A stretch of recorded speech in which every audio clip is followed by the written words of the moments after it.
Chico Resch. You are listening to the Let's Go Devils podcast on the Primetime Radio Network. Happy Devils Thursday! This is Game Day Live, coming to you live from the Primetime Radio Studios, somewhere in an undisclosed location in beautiful New Jersey. Having a little technical difficulties, Vinnie, but that's okay. Trying to get my lighting straight. It's starting to get dark. I didn't do a really good job preparing for this podcast. I'm really sorry, but that's okay because it's Travis Zajac night at the Rock, at Prudential Center. Also, want to thank all those at Taj Lounge 973 coming out, watching us. Vinny, how are you today? I noticed you're wearing a baseball uniform because there was some big news today. Yeah, so I had my baseball show today at 2 o'clock, and live on air, breaking news, Major League Baseball is back, so I kept my shirt on. I switched to the Devils hat. I was wearing a White Sox hat earlier. I switched to my Devils hat so I could be repping both teams. I'm amped, okay? I love baseball just as much as I love hockey. Those are and football. Those are like my three loves. You know, I love sports. I'm all into all of it. And when I'm missing one, I feel like I'm missing one of my kids. And now baseball's back. And I'm so excited to have that join hockey on my broad sports scope. And I'll tell you what, Samu, Travis Zajac night here at the Rock, playing against his hometown team, the Winnipeg Jets. I'm very excited about it. I loved that guy.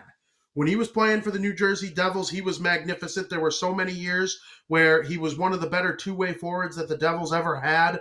And he never really was like a superstar in terms of his offensive production. We're not talking about like a Patrice Bergeron or a Barkov or anything like that, but he was like a diet version of one of those guys. He was just always in good position, playing good defensively, always had, you know, Sidney Crosby or Evgeny Malkin or Nicholas Backstrom on the other side of him playing in the Metropolitan Division. Those aren't easy guys to play against on a nightly basis. Whoever the team's best center was, that's who Travis Zajac had to go up against. And, you know, he put up points from time to time, had a couple special moments with the team, a couple overtime winning goals in the postseason.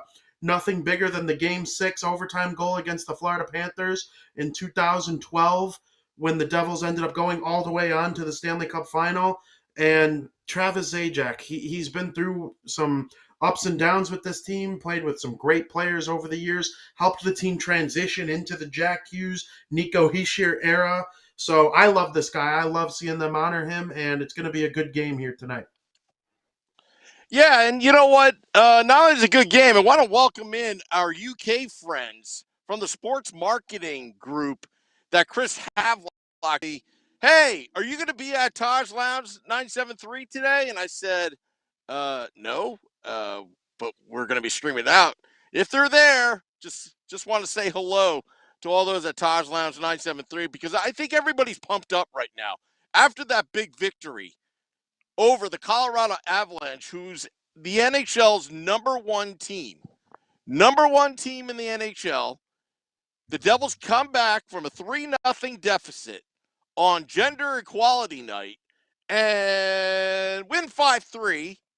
Seems like everybody's a little bit more positive right now about our New Jersey Devils. I'm positive. Wow, I just had my hand on the steering wheel right there. I'm positive about the New Jersey Devils. You're positive about the New Jersey Devils. And I think right now, everybody is full of optimism. Will it continue tonight against the Winnipeg Jets? Will the Devils honor their former teammate and former New Jersey Devil, Travis Zajac, who gets his due now celebrating his when he played 1,000 games with the Devils? Yeah. I mean, if it weren't for an outstanding goaltending performance by Igor Shesterkin on, it was last Friday, the Devils played the New York Rangers. I got my days all mixed up. The Devils played the Rangers last Friday, and Igor Shesterkin played outstanding for the Rangers. And he's done that all season long. He's got a .942 save percentage. I mean, the Rangers are going to win games when he's in net naturally. You know, stuff like that happens. But their two most recent wins are against the St. Louis Blues and the Colorado Avalanche, who are the two leading teams in the Central Division of the NHL. So two elite teams, I guess you could say. And the Devils, they played hard against both of them. They had some unfortunate luck against the Avalanche in that first period. I mean, it was Cale Makar, it was Nathan MacKinnon, it was Mikko Rantanen that scored goals for the Colorado Avalanche. Those guys scored goals against everyone. So the Devils were able to really kind of come back hard. And when they made it 3-2, I was like, man, this team has a legit chance to win this game. If they get it tied, anything could happen. And it just goes to show, like, credit to the Colorado Avalanche for being in a game that they were so poorly outplayed. That just goes to show how talented they are. Like, that team could legitimately go on to win the Stanley Cup. You got severely outplayed. You were outshot 2-1 and you lost 4-3 or 5-3. One was an empty netter. So, you know, the way the Devils played, though, it intrigues me. It makes me wonder, like, with Nico Daws in net, they feel good about themselves. You get good goaltending and you can win in the NHL. And, you know, he hasn't been like Igor Shesterkin good, or like, you know, he's not the next Vasilevsky, but he's a pretty good goalie. And when you get that, you have a chance to win. Jack Hughes continues to make play after play. He set up the game-winning goal for our guy. I would say he's like the guy of this podcast, Nathan Bastian. We like talking about him, so that's why I say that. So, you know, it was one of those games where, like, you know, everything went right once they went down 3-0. And going down 3-0 to the best team in the league, not a recipe for success. You're not going to win that game a lot. It was the first time the Avalanche lost a game in which they led by 3 since 2018. So, you know, stuff like that, it happens. You know, it ends a streak like that for the Avalanche. They hadn't lost a game like that this year, but onward and upward. You got the Winnipeg Jets tonight, who are struggling. The Jets kind of remind me of what the Devils were in 2013. You know, they were an elite team making deep runs in the playoffs. They had a Western Conference Finals appearance in there. And now it just seems a little like stale. Like it's time to move on. Like, how far are they going to get with this core? Have they reached their max potential with Scheifele, with Wheeler? You know, they don't have Line anymore. They traded him for Pierre-Luc Dubois, who's a pretty good player. I like Pierre-Luc Dubois. Hellebuck's a good goaltender, but something just feels wrong about the Winnipeg Jets this year. The Devils should be able to skate with them. Now, I'm not saying they're going to win. The Jets are better than the Devils still, even in this down year that they're having, at least record-wise. But I'm taking the future of the Devils over the future of the Jets by a mile. So we'll see what happens here tonight. Looking for another big night from JH86. Yeah, well, me too. And I'm looking for the Devils to continue trying to protect the puck. I mean, you know what happened? Wow, that just was weird. My lighting just went out. Oh, there we go. Is it good? I think it's good. All right. And Enough.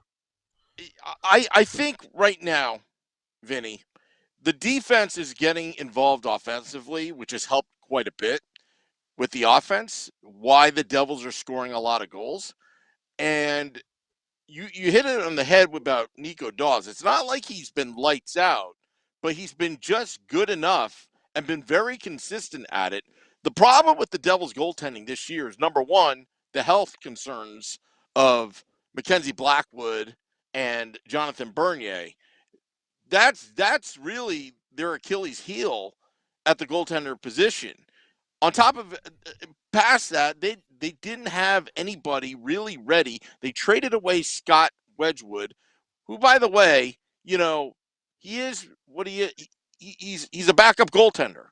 He's not a full-time goaltender. He's a backup goaltender, and you had to desperately had to reach to get John Gillies through via trade with the St. Louis Blues, and you're asking Akira Schmid and Nico Daws to come up 2 years early from when they would come up. That's a big ask. And to see Nico Daws play well and not phased by being down 3-0, and the Devils rallied to actually win the game, is a true testament of, you know, what has gone on in recent games. So, Vinny, I'm going to put this on you. Do you think Nico Daws is the future at the goaltending position for the New Jersey Devils? Yes, they will get try to get a starter. But do you think he could be the guy in 2 or 3 years?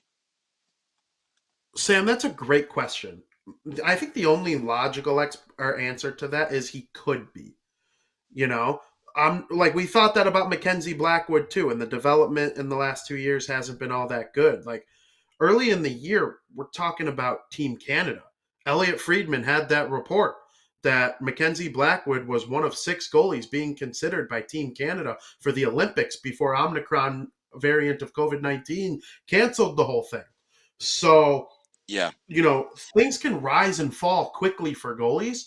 I'll say this. He's on the right track for being a young goalie trying to make his way in the NHL. Would it be nice for there to be a security blanket? Sure. Marc-Andre Fleury is an unrestricted free agent after this year. If he doesn't retire, he's an option. Braden Holtby is an unrestricted free agent. He's an option. I've heard Semyon Varlamov's name in trade rumors. He's an option. There's Kaapo Kähkönen, the backup goaltender for the Minnesota Wild, who would probably like some more playing time. He's a younger dude. I'm sure he would appreciate some more playing time on a team like the New Jersey Devils. I've seen a couple different goalies' names thrown out there over the time. So, I would like to see them bring in another one. Jonathan Bernier has a year left on his contract, but what's he going to be like when he comes back from his injury? Is Blackwood ever going to come back at that point? So, there are a lot of options on the table. It's got to be Mr. Fitzgerald's number one priority in the offseason, in my opinion. They have Jack Hughes and Nico Hischier. Hischier's out tonight. That stinks. But, he's been great while he's playing lately. So you have those two as your top 2 centers. I haven't given up on Ty Smith yet.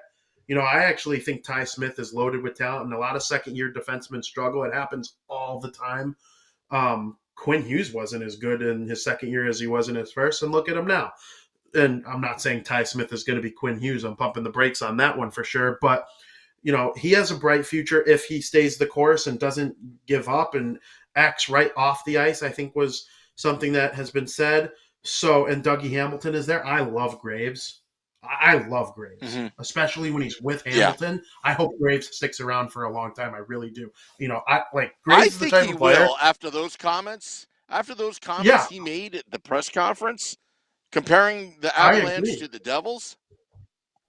And I was surprised how much media he was getting for that game. Like, I know he came from the Avalanche, but you don't think New Jersey Devils media, as far as players, Ryan Graves is going to be the guy who speaks just because they're playing his old team. It's not like he was like the most impactful player for them. But I do remember that series that they played last season in the playoffs. Was it the St. Louis Blues maybe they were playing? Or it might have even been the Vegas Golden Knights. And the Knights won that series, but I think Graves was outstanding in those games. Yeah. So, he's proven he could play in the playoffs. And if they signed him, this is how big of a fan of Graves I am. If they signed him for 6 or 7 years, at $5 million or whatever, I'd get a t-shirt. I like Ryan Graves that much. I think he could be such an impactful player. A t-shirt? Well, I don't know if I'm going to go full all out and buy a Ryan Graves sweater. Maybe. I would consider it, but we got to get Jack Hughes, Nico Hischier. I would really like a Luke Hughes jersey one day. That'd be really cool. I'm getting way off on a jersey tangent here, but Graves is awesome. I love him. Yeah. Ryan Graves, he's got size, he's got offensibility. He's a blue collar lunch pail guy. Does his job right. Put him alongside with Dougie Hamilton, who was the biggest free agent signing of the offseason in his class of defensemen. Again, the pieces are there. The Devils they're really not that far off. We talked about goaltending. We talked about needing a finisher in the top 6. And also, I think the bottom 6, that's where I'm most interested to see where they would possibly fit next season. Nathan Bastian is making a name for himself right now. Nathan Bastian came back to the Devils after losing him to the Seattle Kraken expansion draft to get him back for virtually nothing. Okay? virtually nothing, that he is making a good living parking his butt in front of the net right now. We talked about, again, I was having a conversation with Nick Filano off the record after the State of the Fan address yesterday on that podcast. And I said to Nick, I said, I went through about 30 different articles about analytics and stats and all that kind of stuff in mid-December. And what I found was all you saw in the media was how bad the Devils' power play was. Historically bad. You got statistics that I didn't even knew even existed. But nobody will come up with a solution other than getting more opportunities in the high danger area and getting a better shooting percentage while doing so.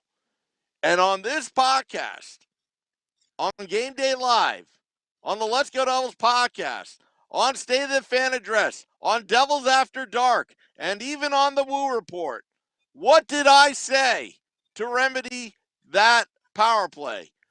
We need more beef up front.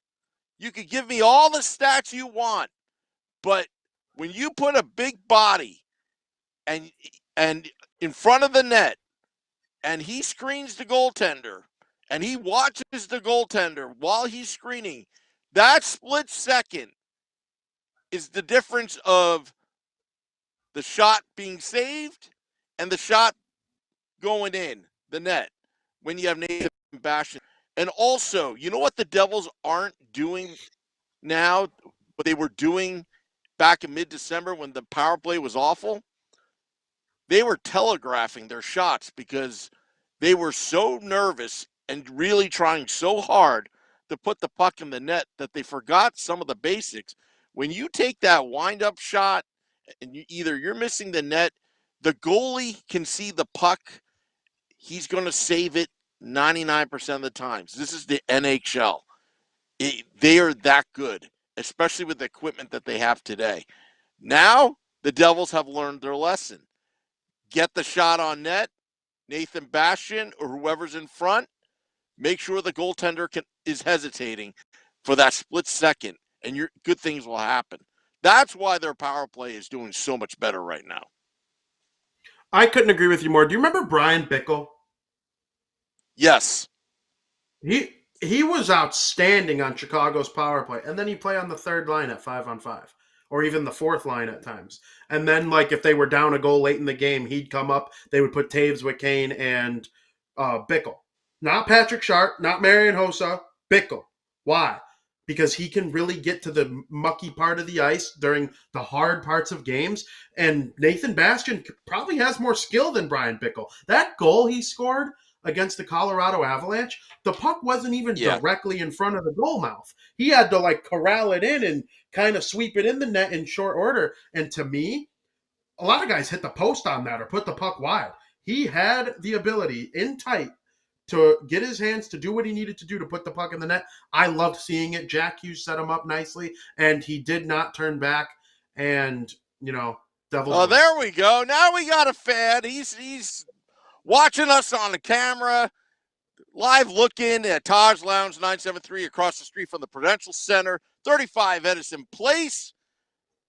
Devils fans pregame destination. That's where it's at, Vinny. I ate the catfish the other night, and the Devils win. And we celebrated on Devils After Dark afterwards. On a $2 taco night.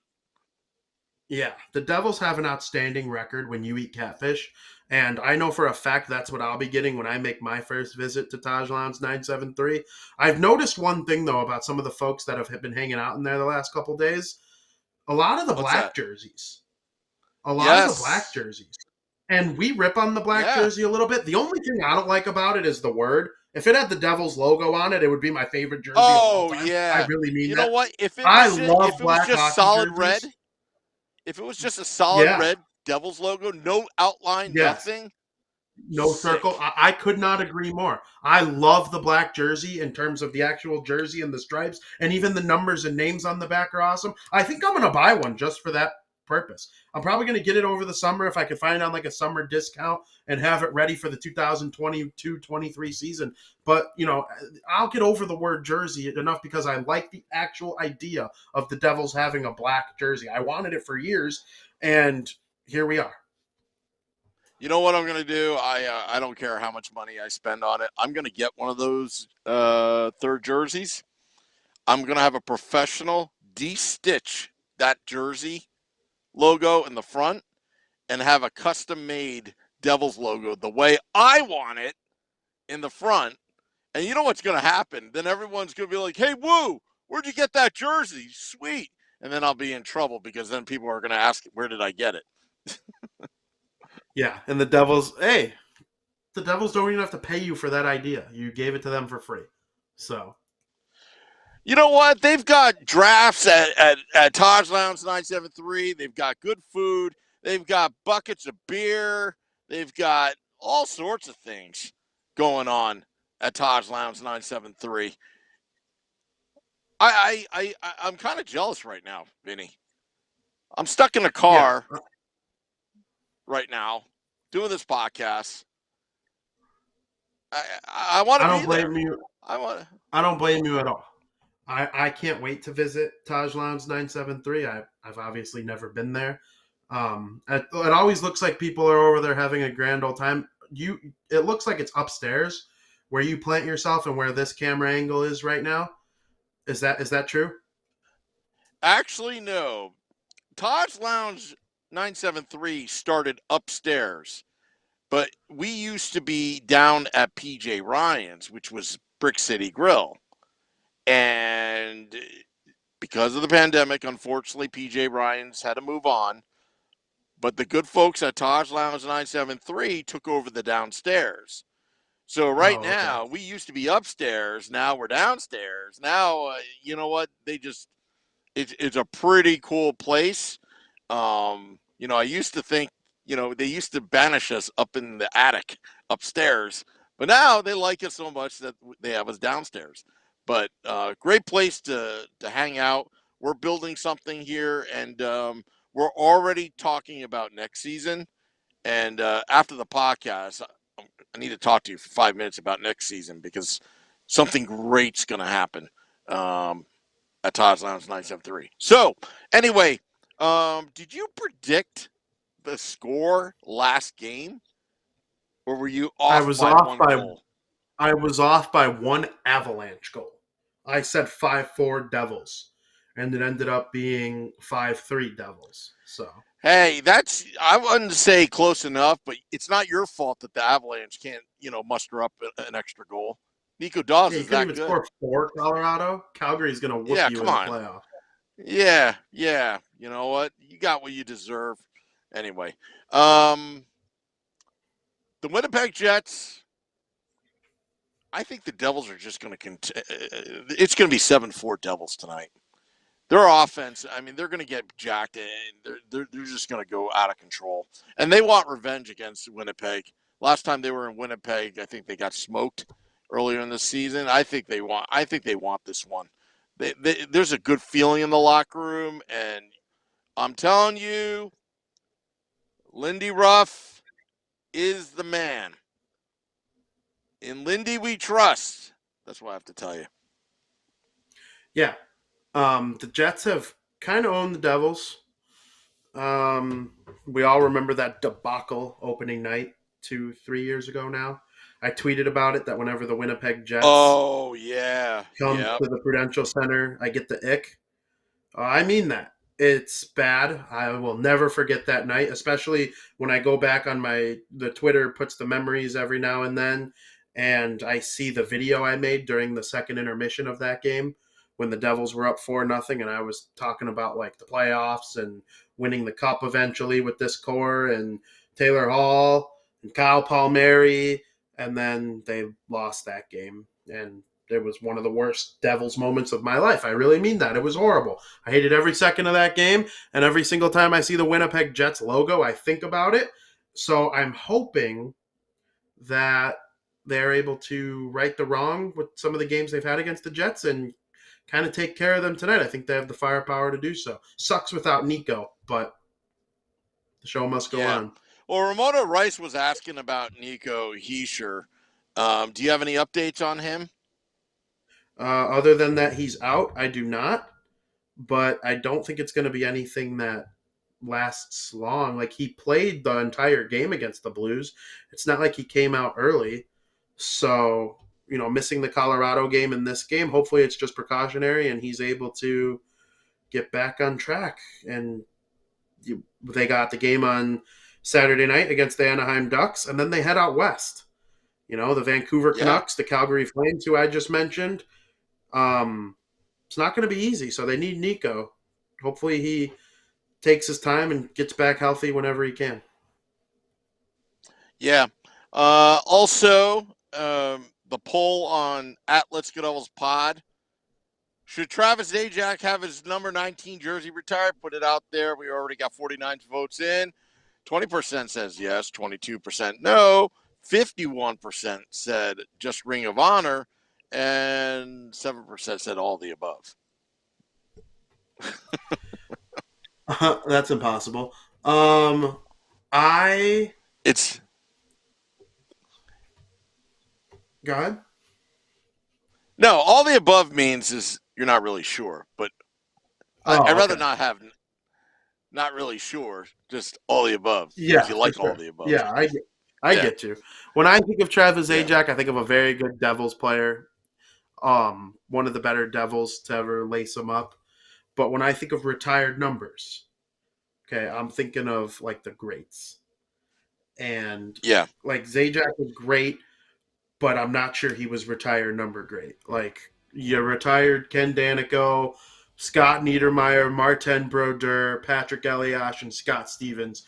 When I say all 5 of those names, you think of Stanley Cup championships, you think of influence on New Jersey Devils culture, you think of influence on New Jersey Devils success. Zajac had some success, but I'm not seeing it the same way as I saw those other guys. So I'm going to go with no, unfortunately. You can let it be 5 or 6 years, though, before anybody else takes number 19. Yeah. And also, I see some shots being poured. It looks like a good time at Taj Lounge 973. Want to thank all those for watching. Make sure to tip your bartenders. And thank you to T, the GM of Taj Lounge 973. Well, Vinny, enjoy the game. Till next time, let's go Devils. Devils After Dark after the game.